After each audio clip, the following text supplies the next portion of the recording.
सभी medical college में पहला चरण मेडिकल कॉलेज का है। मेडिकल कॉलेज में कोई भी आउटसोर्स पर भर्ती नहीं होगी और आउटसोर्स पर जो भर्तियां हुई है उनको चला रहने दिया जाएगा।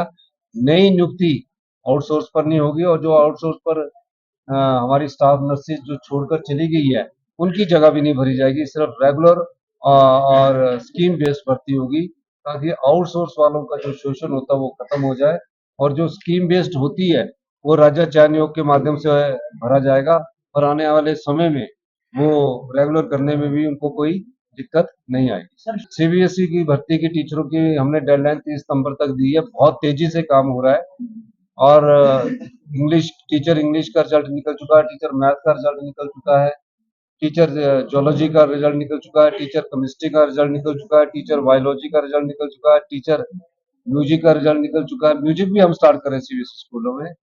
और जो टीचर्स ने इंटरव्यू दिए हैं, जो हमारे टीचरों ने इंटरव्यू दे के सिलेक्ट हुए हैं, जैसे प्रिंसिपल सिलेक्ट हुए हैं, जो टीचरों ने इंटरव्यू दिए हैं मैंने निर्देश दिए हैं कि उनके भी इंटरव्यू करके उनकी नियुक्ति भी सीबीएसई स्कूलों में कर दी जाए। तो भारतीय जनता पार्टी ने गलती कर ली, अब अपने गलती को सुधारने के लिए तरह तरह की बातें कर रहे हैं। हमने कहा है कि भारतीय जनता पार्टी ने राष्ट्रीय गान का अपमान किया। कैसे किया है? राष्ट्रीय गान तो सबने गाया, लेकिन राष्ट्रीय गान के बाद उस पर उंगली उठाएगी, यही अपमान होता है। राष्ट्रीय गीत भी कांग्रेस पार्टी की देन है, राष्ट्रीय गान भी कांग्रेस पार्टी की देन है। जब सदन की परंपराओं का ये ध्यान नहीं रखेंगे तो इस प्रकार से कंफ्यूज्ड बीजेपी अपने आप को इस तरह पाएगी। तो इसलिए आपने देखा होगा कि जयराम ठाकुर जी उस समय नहीं थे, अब उन्होंने क्वेश्चन उठाया। तो निश्चित रूप से हम राष्ट्रीय गान का जो भारतीय जनता पार्टी ने अपमान किया उसके लिए हम जनता की अदालत में प्रिविलेज नोटिस तो चलता रहता है। प्रिविलेज नोटिस की कोई बात नहीं, उन्होंने झूठ बोला उनके खिलाफ भी देंगे। सर एक महत्वपूर्ण निर्णय लिया है बैठक में कि यहाँ स्कूलों में जाति का कोई हाँ, मैंने ये फैसला किया कि अगली बार से जो भी बच्चा प्री नर्सरी से लेकर कॉलेज तक होगा, जब एडमिशन फॉर्म भरा जाता है तो उसमें कास्ट पूछी जाती है।